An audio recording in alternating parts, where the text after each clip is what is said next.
الحمد لله رب العالمين والصلاة والسلام على سيد الأنبياء والمرسلين محمد وعلى آله وصحبه أجمعين. أما بعد فأعوذ بالله من الشيطان الرجيم. بسم الله الرحمن الرحيم. الذي جعل لكم الأرض فراشا والسماء بناء وأنزل من السماء ماء فأخرج به من الثمرات رزقا لكم فلا تجعلوا لله أندادا وأنتم تعلمون. وقال النبي صلى الله تعالى عليه وسلم استجاب الدعاء اطلبوا استجاب الدعاء عند التقاء الجيوش وإقامة الصلاة ونزول الغيث أو كما قال النبي صلی اللہ تعالی علیہ وسلم.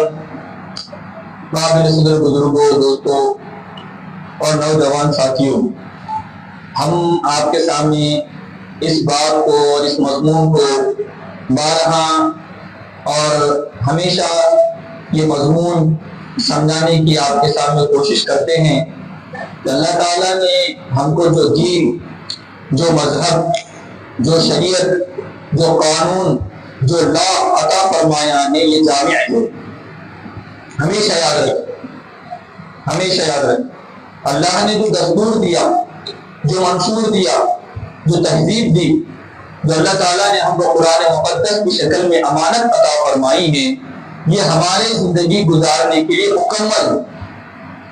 ایک انسان زندگی گزارنا چاہتا ہے، آپ کے پاس آئے تو آپ اس کے ہاتھ میں قرآن دے دو، اس کی زندگی آخرت بن گئی. اور ایک انسان نے اپنی زندگی کو بنانے کے واسطے کسی اور دیگر مذہب کی کتابوں کو اٹھایا، ان مذاہب کے اندر انسانیت ملے گی مگر خدا نہیں ملے گا. اور بعض کتابوں میں خدا ملے گا، انسانیت نہیں ملے گی. بعض کتابوں کے اندر ماں باپ کے حقوق ملیں گے مگر بیوی کے حقوق نہیں ملیں گے. دیگر مذاہب کے جتنے ان کو اٹھا دو، صرف ایک ٹاپک پہ بات کریں گے، ایک موضوع کو لے کر بات کریں گے، ایک کسی چیز کو بنا کر بات کریں گے. مرتبہ بتائیں گے تو والدہ کا اتنا بتائیں گے، اتنا بتائیں گے، بیوی کی کوئی حیثیت نہیں. اور بیوی کا مقام اتنا بتائیں گے، اتنا بتائیں گے کہ ماں کی کوئی حیثیت نہیں. اس لیے کہ جب تک اگر بیوی نہیں آئی ہمارے نکاح میں، شادی نہیں ہوئی تو ماں کا مقام بڑا ہے. جیسے ہی بیوی آ گئی تو ماں چلے گی، بیوی کا مقام بڑا ہے. یہ اسلام نہیں. اسلام ایک جامع مذہب ہے. اسلام جہاں پر آپ کو بیوی کا مقام بتاتا ہے وہاں پر والدہ کا مقام بتاتا ہے. جہاں والدہ کا مقام بتاتا ہے، بیوی کا بتاتا ہے، وہاں بیٹی کا بھی مقام بتاتا ہے. جہاں بیٹی، بیوی اور ماں کا بتاتا ہے وہاں بہن کا بھی حقوق بتاتا ہے. کیونکہ اسلام کے ماننے والوں کو جامع اور مکمل رہنمائی اور رہنمائی فرماتا ہے. اتنی بات سمجھ میں آ رہی ہے آپ کو؟ اس لیے میں نے آپ کے سامنے دوسرا بار بھی ہمارے زمانے ہمارے سامنے ہے تو گرمی کا موسم آیا تھا تو میں نے آپ کو گرمی کے تعلق سے کچھ آپ کے سامنے بات رکھا تھا. کچھ یاد ہے کہ آپ کو کہ گرمی کے تعلق سے ہمیں اسلامی احکامات کیا ہے اور ہمارے نبی محترم صلی اللہ علیہ وسلم نے گرمی سے بچنے کے لیے کیا چیز کو اختیار فرمایا تھا. میں نے آپ کو بتایا تھا، آپ نے دستی کا استعمال کیا تھا اس کے اندر. اور آپ نے یہ بھی فرمایا تھا کہ آدھی گرمی یعنی آدھی دھوپ اور آدھی چھت کے اندر بیٹھنے سے آپ نے کیا فرمایا؟ منع فرمایا. اسی طریقے سے جو پانی گرمی کے اندر گرم ہوتا ہے اس کے استعمال سے بھی نبی محترم نے منع فرمایا. یہ تمام تعلیمات ہم نے آپ کے سامنے گرمی کے زمانے کی رکھی تھی. اب جو میں اور آپ کے دور سے گزر رہے ہیں وہ کون سا دور ہے؟ گرمی، بارش کا ہے. کیا دور ہے؟ دھوپ کا ہے کہ بارش کا ہے؟ بارش کا ہے. کیا ہے؟ بارش کا ہے. تو بارش کے موسم میں اسلام میں کیا تعلیمات ہے؟ ایسا عنوان تو دنیا میں ملے گا آپ کو؟ ایسی تعلیمات ہے؟ یہ کیا نیا سننے میں آ رہا ہے؟ بارش کی بھی تعلیمات نہیں کرتے. اب تک تو یہ ضرورت ہے حکومت والے بولتے نالیاں اچھے رکھو، گھر والے اچھے رکھو اور دینا وغیرہ کے انتظام کرو، مگر اسلامی تعلیمات کیا ہے؟ یہ تو نیا موضوع ہے ہمارے ساتھ. کیا اسلام میں بارش کی بھی احکامات ہیں؟ یقیناً بہت ہے، ایک نہیں بہت سارے احکامات. اتنے احکامات ہیں آپ خود سنیں گے تو آپ کو اندازہ ہوگا. یقیناً اسلام جو بات کرتا ہے وہ فطرت کے مطابق کرتا ہے اور دکھتی نفس پہ ہاتھ رکھتا ہے. اسلام کیسے رکھتا ہے؟ جہاں سے انسان کی آہ شروع ہوتی ہے وہاں پر اسلام کھڑا ہے. اس سے پہلے بتاؤ کیا خدمت ہے آپ کی؟ تو اس لیے اسلام کیا کہتا ہے بارش کے تعلق سے؟ نبی محترم صلی اللہ علیہ وسلم کی کیا تعلیمات ہے اور اللہ تعالیٰ کا احکامات بارش کے تعلق سے کیا ہے، اور بارش کا موقع کم ہو تو کیا حکم ہے، زیادہ ہو تو کیا حکم ہے، اور درمیانی ہو تو کیا حکم۔ اگر دیگر مذاہب میں ملیں گے صرف بارش بس کم ہوئی تو کیا ہے، نہیں ہم کو نہیں معلوم کیا ہے، زیادہ ہے تو کیا سبب ہے ہم کو نہیں معلوم کیا ہے، برابر ہاں یہ اچھی بارش برابر ہوئی جتنا لگ رہی اتنی ہوئی تو ماشاءاللہ اچھی ہے، کم ہوئی تو ہم اس کے ذمہ دار نہیں ہیں، اور زیادہ ہوئی تو ہم اس کے ذمہ دار نہیں ہیں۔ اور اس کی تمام تعلیمات کس نے؟ اسلام۔ پوری دنیا کا مرضیہ کون ہے؟ اسلام۔ پوری دنیا کا مرضیہ دکھ کی اتحاد رکھنے والا خدا کریم، جس خدا معظم نے ہم کو پیدا کیا ہے، وہ ہمارے ہر تمام ضروریات سے واقف ہے، وہ تمام ضروریات سے واقف ہے۔ اس سے اللہ رب العزت نے قرآن مقدس میں بڑا پیارا جملہ فرمایا، الذی جعل لکم الارض فراشا والسماء بناء وانزل من السماء ماء طهورا وانزل به اخرج به من الثمرات رزقا لکم۔ اللہ فرماتے ہیں ہم نے تمہارے لیے زمین بنائی، تمہارا بچھونا ہے تمہارے لیے، اور کیسے بنائی؟ ایک دم نرم، پیر رکھے اندر پیر چلے جائیں، ایسا بنائے نہیں، بلکہ ایسی ہم نے زمین بنائی کہ پیر رکھے تو پیر ثابت قدم رہے، اور پانی کے واسطے کھودنے کی ضرورت آئے تو پانی بھی نکلے، نہ زیادہ نرم بنائے نہ زیادہ سخت بنائے۔ الذی جعل لکم الارض فراشا والسماء بناء، اور آسمان کو تمہارے لیے کیا بنایا ہم نے؟ کیا بنایا؟ چھت۔ کیا بنایا ہم نے آسمان کو تمہارے لیے؟ اور کیسے چھت بنایا؟ بہترین چھت۔ اللہ فرماتے ہیں آسمان تمہیں خوش کرنے کے لیے اور آسمان تمہیں اچھا دیکھنے کے لیے ہم نے ڈیکوریشن کا انتظام کیا، پی او پی کا۔ کیا انتظام کیا؟ وَزَيَّنَّا السَّمَاءَ الدُّنْيَا بِمَصَابِيحَ وَجَعَلْنَاهَا رُجُومًا لِلشَّيَاطِينِ۔ ہم نے آسمان کو سجا دیا ہے، جیسا میں اور آپ اپنے گھروں کی چھتوں کو سجاتے، دیوار نہیں تو دیکھو چھت سجا ہوا ہے نا بولتا پی او پی۔ اللہ فرماتے ہیں ہم نے تاروں کو فٹ کیا، ہم نے اندر سورج کو فٹ کیا، ہم نے اندر چاند کو فٹ کیا، اور کیسا آسمان بنایا؟ سبحان اللہ، کیا فرماتے اللہ پیارا۔ اللہ فرماتے میرا آسمان اتنا پیارا ہے تم دیکھتے دیکھتے تھک جاؤ گے، میرے آسمان میں کوئی خرابی نہیں نکال سکتی۔ اللہ فرمائے میرے آسمان کو تم دیکھتے دیکھتے تمہاری نگاہیں ذلیل ہو جائیں گی، زمین پر گریں گی، مگر میرے آسمان میں ایک رتی برابر خرابی نظر نہیں آئیں گی۔ اور جب ابر آتا ہے تو واہ سبحان اللہ، کیا موسم دکھتا ہے، جھرنوں کا موسم، بادلوں کا موسم، سردیوں کا موسم۔ کبھی آسمان کو دیکھیں۔ اب تو ہمارے زمانے میں ہم جس زمانے سے ہمارے جو آبادات کے لوگ ان لوگوں نے تو آسمان کو بہت زیادہ دیکھا ہوگا، ہم تو نہیں دیکھ رہے آسمان کو۔ کیوں؟ اس لیے کہ پہلے کا بڑے بڑے کشادہ ہوتے تھے، چھت کو دھونے کا انتظام تھا، وہاں تارے دکھتے تھے، میرا تارا اور تیرا تارا، اور ایک تارا اس میں سے لیکن کی طرح چمکتا تھا، اور وہ چمک رہا وہ نہیں چمک رہا۔ تو تمام چیزیں بچپن میں لوگوں نے دیکھے ہوں گے۔ اب تو اس زمانے کے اندر چھت ہے، پنکھا ہے، پنکھے کھائیں گے پھر ہم، اور اس کے بعد کیا زمانہ آئے گا؟ یہ اللہ کی قدرت۔ اللہ فرماتے ہیں الذی جعل لکم الارض فراشا، زمین کو ہم نے تمہارے لیے بچھونا بنایا۔ اس نے بزرگ رحمت اللہ علیہ گزرے جنہوں نے زندگی میں کبھی چپل نہیں پہنی، کبھی چپل نہیں پہنی، کبھی کچھ نہیں۔ کیوں؟ اس لیے کہ فرمایا تھا یہ میری فرض ہے تو میں اپنے فرض کے اوپر، ان کے فرض کے اوپر، ان کے فرض کے اوپر چپل نہیں لے جاتا، تو اللہ کے فرض پہ چپل کا نہیں ہوں۔ اللہ کے دیوانے ایسے بھی مرتان ہیں، وہ ہم نہیں ہیں۔ اور ہم کس کے دیوانے ہیں؟ کھانے پینے، بیوی، بچے، موبائل نہیں رہا تو زندگی دشوار، پیسہ نہیں رہا تو وہ سب جنگی کہاں سے؟ وہ اللہ کے دیوانے تھے، وہ جانتے تھے اللہ کے سنت نہیں، فرض نہیں، مستحب نہیں، کچھ بھی نہیں ہے۔ چپل پہننا ایک اسلامی حکم ہے، ہمارے نبی نے چپل پہنے، مگر بزرگ کا وجدان تھا، اللہ کی محبت تھی، اللہ کی توفیق تھی، اللہ کی محبت کی وجہ سے کبھی چپل نہیں پہنی۔ اب بات نکل گئی، ایک مرتبہ راستے کے اوپر ایک بیل نے 2 نمبر کر دیا، ایک بیل نے کیا کر دیا؟ 2 نمبر سمجھتا نا، 1 نمبر 2 نمبر کیا، یعنی لیڈ کیا، اوور کر دیا۔ تو ایک بزرگ نے چیخ مارے، فلانے بندے چیخ مارا، اللہ اس کا انتقال ہو گیا۔ کس کا؟ بڑا بزرگ کا۔ کیوں؟ اس لیے کہ جب تک وہ زندہ تھے اور تحقیق کرنے کے بعد معلوم یقیناً کا انتقال ہو گیا. تو ان لوگوں نے کہا کہ تجھے کیسا معلوم ہوا ان کا انتقال ہوا؟ انتقال کروں تو اللہ کے پاس ہے، تجھ کو کیسا معلوم ہوا؟ فرمایا مجھے یقیناً اللہ کے پاس اس کا علم ہے، مگر جب جانور نے یہاں پر جیت کیا اس لیے کہ میں سمجھ گیا کہ ان کے انتقال ہو گیا. اللہ نے یہ انتظام بنایا تھا جب یہ روز سے چلتے تھے تو کوئی جانور کی ہمت نہیں ہوتی تھی یہاں پر وہ لیٹ کرے، گندگی کرے، پیخانہ کرے. یہ اللہ کا نظام تھا، یہ اللہ کی کائنات تھی. جو بندے اللہ کے نام میں دیوانے ہوتے ہیں اللہ ان کے لیے غیر سے راستے کھولتے ہیں.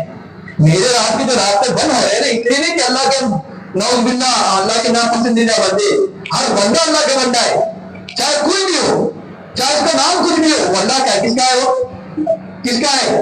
وہ اللہ کا بندہ ہے. تو اللہ نے زمین کو فرش بنایا اور آسمان کو ہمارے لیے چھت بنایا. وہ ينزل الغیث، اللہ فرماتے ہیں وہ آسمان سے پانی کو نازل کرتے ہیں، آسمان سے پانی کو نازل کرتے ہیں. اس لیے کہ جو بارش نازل ہوتی ہے اسے بادلوں سے نازل ہوتی ہے، آسمان سے نہیں ہوتی. مگر جو چیز اوپر سے ہوتی ہے، ایک بندہ آیا تو ہمارے ساتھ شریک نہیں ہے کام ہے، بھائی سے تو بولا محمد اکرام تو آسمان میں ٹپکا گیا، کیا بولتے ہیں تو اوپر سے ٹپکا گیا، تو نے کام نہیں کیا، مزدوری نہیں کیا، ہمارے ساتھ محنت نہیں کیا اور بھاڑا لینے کے لیے آ گیا تو اوپر سے آئے گئے. اگر اوپر سے آئے کیا وہ ہمارے کام میں شریک نہیں تھا. جو بھی چیز مثال میں تو اوپر سے آتی ہے اس کو شمار کہاں پر کیا جاتا ہے؟ آسمان سے. اس نے اللہ نے فرمایا بھائی ہم نے تو پانی کو نازل کیا، بارش کو نازل کیا اور کیسے نازل کیا؟ بہترین انوکھے انداز میں، ایسا نہیں کہ پتھر کے طرح لگا، ایسی دھیمی دھیمی رمجم بارش جس کی وجہ سے انسان اگر لطف حاصل کرنا چاہے، ان سے اگر مزہ حاصل کرنا چاہے تو مزہ حاصل کر سکتا ہے. اگر اس سے فائدہ اٹھانا چاہے تو انسان فائدہ حاصل اٹھا سکتا ہے. اگر انسان سے نفس تو فارغ ہونا چاہتا ہے، فریش ہونا چاہتا ہے، اپنی گندگی کو دور کرنا چاہتا ہے تو بس دور کر سکتا ہے. اور پھر وَأَنزَلْنَا مِنَ السَّمَاءِ مَاءً طَهُورًا، ہم جو پانی نازل کرتے ہیں وہ پاک ہوتا ہے. ہمارا جو پانی ہوتا ہے وہ آسمان سے صاف ہوتا ہے. ہمارا جو پانی نازل کرتے ہیں وہ پوتر ہوتا ہے، صاف ہوتا ہے، شفاف ہوتا ہے. اس کے اندر کوئی گندگی نہیں، اس کے اندر کوئی برا نہیں، کوئی اس کے اندر بدبو نہیں، کوئی شراب نہیں، کچھ نہیں. اور ہمارے نل کے پانی میں ہر 4 دن کو بدبو، ہر 4 دن کو بدبو. پرسوں کے دن کا مسئلہ یہی ہوا ہمارے سامنے، ہم کو غسل کرنا تھا، پانی کا بوند لے تو انتہائی بدبو.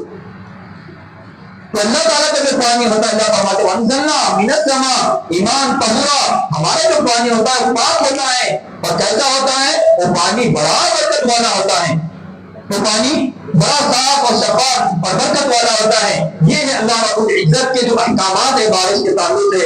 اس لیے ہم کو چاہیے کہ اللہ کی نعمتوں کو، اللہ کی نعمتوں کے لطف اور اندر ہوتے ہوئے، اللہ کی نعمتوں کے قدر قدردانی کرتے ہوئے، اللہ کی نعمتوں کو غنیمت جانتے ہوئے ہم کو چاہیے کہ اللہ رب العزت سے ایسی دعائیں مانگنا چاہیے جس میں نبی محترم صلی اللہ علیہ وسلم نے عافیت والا معاملہ فرمایا ہے.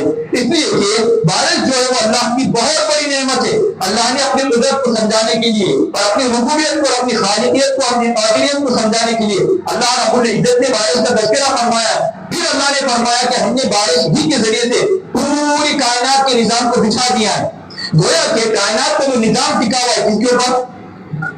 بارش کے اوپر ہے. اگر بارش ہوں گی تو تمام کے تمام ان کے نظامات برابر چلیں گے.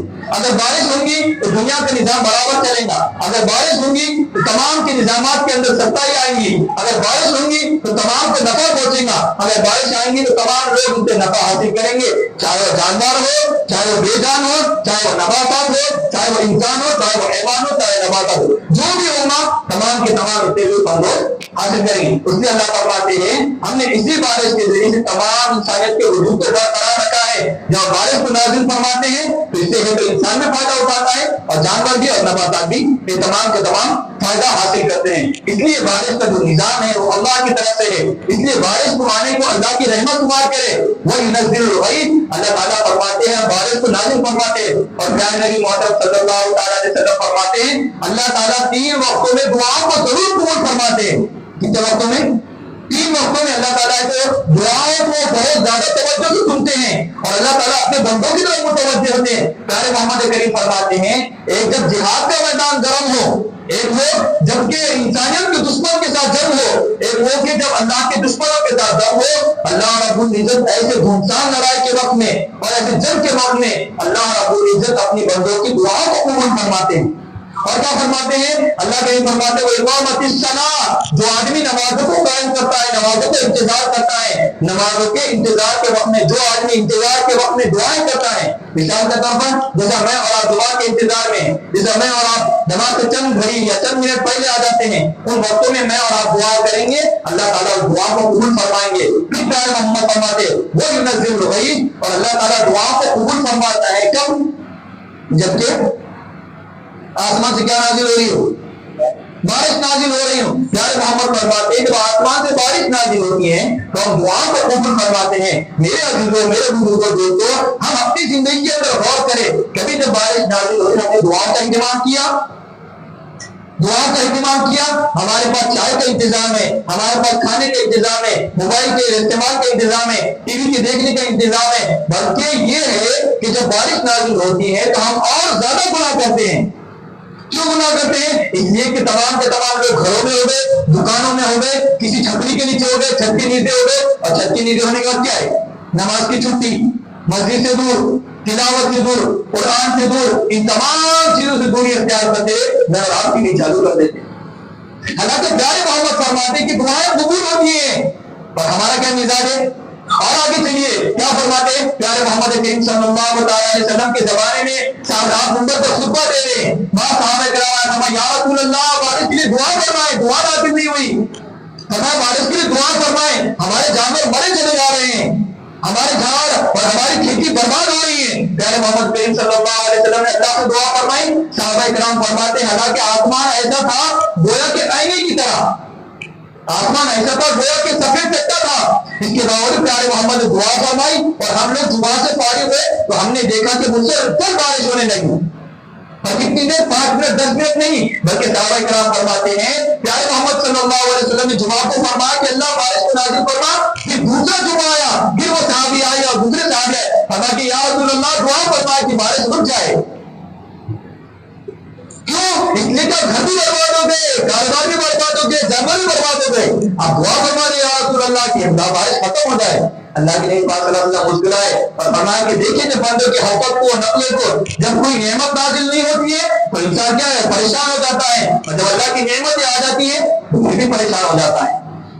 اس لیے میرے عزیزوں بزرگوں دوستوں، ہم کو چاہیے کہ اللہ کی نعمت کی قدردانی کرے، اس بارش کے موسم کو غنیمت جانتے ہوئے اللہ کی طرف متوجہ ہو جائے، اپنی زندگی کے رونقوں کو بڑھائے، اپنی زندگی کے اندر اعمال کو داخل کرے۔ اور چلیے پیارے محمد صلی اللہ علیہ وسلم فرماتے ہیں جب بارش نازل ہوگی تو اللہ کے نبی دعا فرماتے اللہم صیبا نافعا، آپ تک ہمیں دعا کرے جیسے ہی بارش نازل ہو گئی تو گناہ کے اندر ملوث، ہماری ماں بہنیں بھی، ہماری بچیاں بھی، ہماری بیٹے بھی، اور ہم خود گناہ کے اندر ملوث ہو گئے۔ نہ کبھی بارش نازل، الحمدللہ بارش نازل ہو قرآن شریف پڑھتے ہوئے، الحمدللہ بارش نازل ہو تصویر پڑھتے ہوئے، کبھی ہماری زندگی میں موقع آیا تھا؟ اور پیارے محمد کیا فرماتے ہیں؟ اللہم صیبا نافعا، اے اللہ اس بارش کو نفع والی بنا۔ پھر کیا فرماتے ہیں؟ اللہم صیبا ہنیا، اے اللہ اس بارش کو نفع بخش بنائیے اور آسان بنائیے، ایسا نہ ہو کہ ہمارے گھر ٹوٹ جائے، ایسا نہ ہو کہ ہمارے کھیت برباد ہو جائے، ایسا نہ ہو کہ ہماری نالی خراب ہو جائے، ایسا نہ ہو کہ ہمارا نظام خراب ہو جائے، معاشرہ خراب۔ ہنیا، اے اللہ سہولت والی آسانی والی بارش کو نازل فرمائے۔ پھر کیا ہوگا؟ پیارے محمد صلی اللہ علیہ وسلم فرماتے ہیں جب بارش جتنی ہونا تھا اتنی مل گئی، پیارے محمد فرماتے ہیں اُترنا بفضل اللہ رحمتی، اے خداوند کریم تیرا شکر ہے ہم کو جتنی بارش چاہیے تھا آپ نے اتنی نازل فرما دیا، یہ تیرا احسان تھا، تیرا کرم تھا، اگر تو چاہتا تو اتنی بارش بھیجتا۔ جیسے نوح علیہ السلام کو کون سے بھیجا؟ نوح علیہ السلام کو پریشان ہوئی کہ نہیں بارش سے؟ پریشان ہو گئی۔ پھر پیارے محمد فرماتے ہیں اگر بارش زیادہ ہونے لگ جائے پھر پیارے محمد فرماتے ہیں اللہم حوا علینا ولا علینا اللہم علی الآثام والذراع، پیارے محمد فرماتے ہیں اے اللہ بارش اب زیادہ ہو گئی، ان بارشوں کو ہمارے بستیوں سے، ہمارے شہروں سے، ہمارے محلوں سے، ہمارے گھروں سے، ہماری سٹیوں سے، ان تمام علاقوں والوں سے جہاں پر لوگ بستے ہیں، اے اللہ بارش کے نظام کو وہاں سے ہٹا کر دوسری طرف پہاڑوں میں منتقل فرما دیجیے۔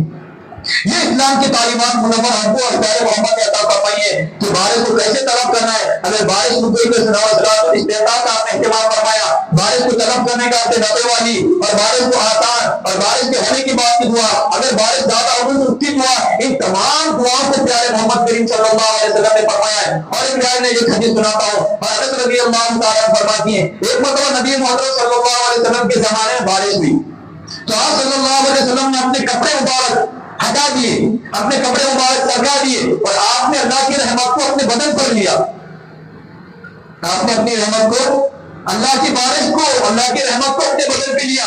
صحابہ کرام کو، یا رسول اللہ یہ کیا عمل ہے؟ فرمایا یہ اللہ کے پاس سے ابھی ابھی مہمان آیا ہے، یہ اللہ کی جانب سے آئی ہیں. دھیمی دھیمی جو بارش ہوتی ہے، اس لیے علماء نے لکھا ہے کہ مستحب عمل یہ ہے اگر ہلکی بارش ہو، دھیمی دھیمی بارش ہو جس سے آپ کو نقصان نہ ہوتا ہو تو آپ اپنے بدن کے اوپر سے نہا بھی سکتے ہیں اور اپنے بدن پر لے سکتے ہیں. اس لیے بھائیوں بزرگوں دوستوں، اللہ کے رحمت کو غنیمت جانتے ہوئے، اسلامی تعلیمات کو اپنے پاس رکھتے ہوئے ان تمام باتوں پر عمل کرنے والے بنے. اور تیسری بات جو مجھے اہم اس کے اندر کرنی چاہیے اور جو بہت زیادہ اہم ہے وہ یہ ہے کہ بارش کے موقع کے اندر ہم کو چاہیے کہ ہم لوگوں کا ساتھ دے. جن کے پاس چھت کا انتظام ہے ان کے چھت کا انتظام کر کے دے. جن کو اللہ نے مالی طاقت دیا ہے ان کے لیے پتھر کا انتظام کر کے دے. جن کے گھر غریب ہے، جن کے گھروں میں پانی آتا ہے ان کے لیے انتظام کر کے دے. اور جن کے پاس ہے تو سردی کے واسطے یا بارش کا انتظام نہیں ہے، جن کے پاس رنکوٹ کا انتظام ہے، اللہ نے آپ کو طاقت دیا، آپ کے پاس دو رنکوٹ ہے، آپ کے بندے کو دے دے. بھائی آپ بہت کاروبار کرتے ہیں، آپ بڑے پریشان رہتے ہیں، یہ ہمارا انتظام ہے. اگر کوئی بندہ بھیگ رہا ہے کوئی مجبوری میں، آپ اگر ہماری چھتری کو استعمال کیجیے، بعد میں شام میں لوٹا دی. جو چھتری ہے تو آپ ان سے کہیے آپ ایک چھتری رکھ دیجیے، ہمارے پاس ہدیہ ہے، یہ ہمارے پاس ہم کو ثواب کے واسطے.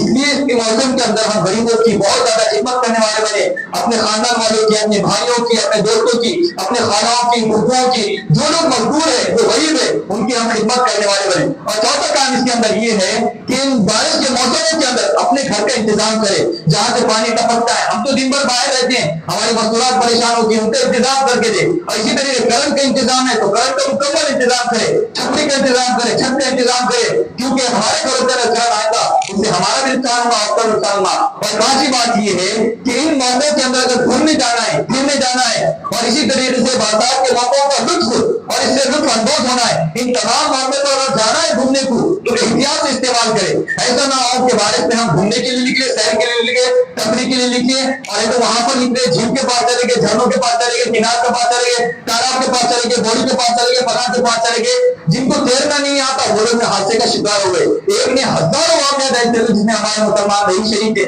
ابھی پرسوں کا کچھ واقعہ ہے، ایک خنا کے اندر کا واقعہ ہے جس میں 10 مسلمانوں کا اللہ معاف کرے، اللہ ان کی مغفرت کرے، اللہ تعالیٰ ان کو ہے تو ان کے لیے رحمت کے دروازے کھول دے. ہم ان کے لیے دعائیں کرتے ہیں اور جہاں پر سیلاب آ چکا ہے تو ان کی بھی مدد کرنے والے بنے. جس کا گھر ٹوٹ گیا، جس کا کاروبار برباد ہو گیا، اپنا حادثے کا شکار ہو گیا، ان تمام معاملات کے ہم کو چاہیے کہ برسات کے اندر اس برسات والے ماحول میں سب کا خیال رکھنے والے بنے. اور خصوصاً تفریح کے لیے جب جائے تو بہت احتیاط سے جائے، کہیں سفر پر جائے تو بہت احتیاط سے جائے، دعاؤں کا اہتمام کرے، برسات کے اندر خوب اہتمام کرنے والے بنے. اور نبی محمد صلی اللہ علیہ وسلم نے جن جن تعلیمات کا اہتمام کرنے کا حکم فرمایا ہے، اللہ سے دعا کہ اللہ تعالیٰ ہم سب کو تمام احکامات پر عمل کرنے کی توفیق عطا فرمائے.